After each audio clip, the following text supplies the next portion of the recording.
जळगाव जिल्ह्यासह संपूर्ण एसटी परिवाराला हादरवून सोडणाऱ्या जामनेर सुरत एसटी बस अपघातातील मृत चालक घनश्याम बर्कले यांचा मृतदेह आज त्यांच्या मूळ गावी कुऱ्हापानाचे येथे दाखल झाला आहे. घनश्याम बर्कले यांच्या निधनामुळे शोककळा पसरली असून त्यांना अखेरचा निरोप देण्यासाठी जामनेरसह जिल्ह्यातील विविध एसटी आगारांतील अधिकारी, कर्मचारी आणि नागरिक मोठ्या संख्येने कुऱ्हापानाचे येथे दाखल झाले आहेत. कर्तव्य बजावत असताना झालेल्या या भीषण अपघातात घनश्याम बर्कले यांचा दुर्दैवी मृत्यू झाला होता. त्यांच्या पार्थिवावर थोड्याच वेळात शासकीय सन्मान आणि शोकाकुल वातावरणात अंत्यसंस्कार करण्यात येणार आहेत. एसटी कर्मचाऱ्यांच्या डोळ्यात अश्रू आणि मनात हळहळ घेऊन आपल्या सहकार्याला अखेरचा निरोप दिला जात आहे. कुऱ्हापानाचे गावात सध्या अत्यंत भावनिक वातावरण निर्माण झाले आहे. अनेक वर्षांपासून एसटी महामंडळात ड्रायव्हर होते. काही या काळात काही अपघात वगैरे झाला असं नाही. त्याची सुरक्षित सेवा होती एवढ्या वर्षाची. त्याच्याकडनं आजपर्यंत काही झालेलं नव्हतं. हे फर्स्ट टाईम होता. ते पण त्याची गलती नसल्यामुळे अपघात झालेला आहे. त्याची गलती काहीच नव्हती याच्यामध्ये.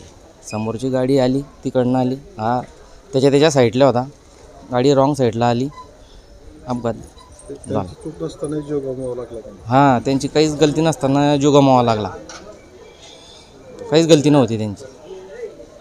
त्यांनी वाचवण्याचा भरपूर प्रयत्न केला, प्रवासी वाचवण्याचा प्रयत्न केला, पण शेवटी जीव गमवावा लागला. कसं वाचवण्याचा प्रयत्न केला प्रवास? चालक वाचवायचा प्रयत्न म्हणजे त्यांनी गाडी वाचवायचा भरपूर प्रयत्न केलेला आहे, पण अपघात आहे आता शेवटी. आपलं काय नाव? विनोद किसन बर्कले. मी त्यांचा भाऊच आहे, चुलत भाऊ.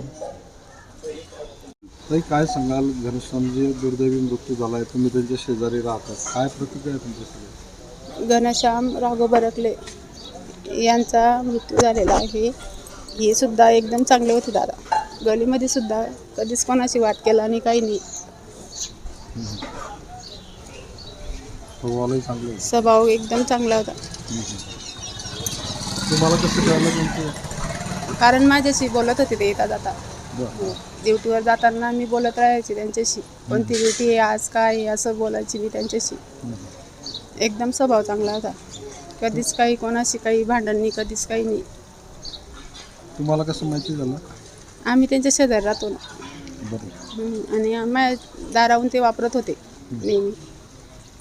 शेवटचं बोलणं तेव्हा झालं तुमचं? काल सकाळी 6 वाजता. बरं, काय म्हटलं त्यावेळेला? काय बोलणं झालं? म्हणे माझी सुरत ड्युटी आहे, मी सुरतला जातोय म्हणे. आणि मग मी बोलली, म्हटलं मग आमचं पार्सल न्यायचं आहे तर म्हणे पुढच्या ड्युटीला नेईन म्हणे. नाव काय तरी आपलं? वंदना बळगुजर. वंदना नरेंद्र बळगुजर.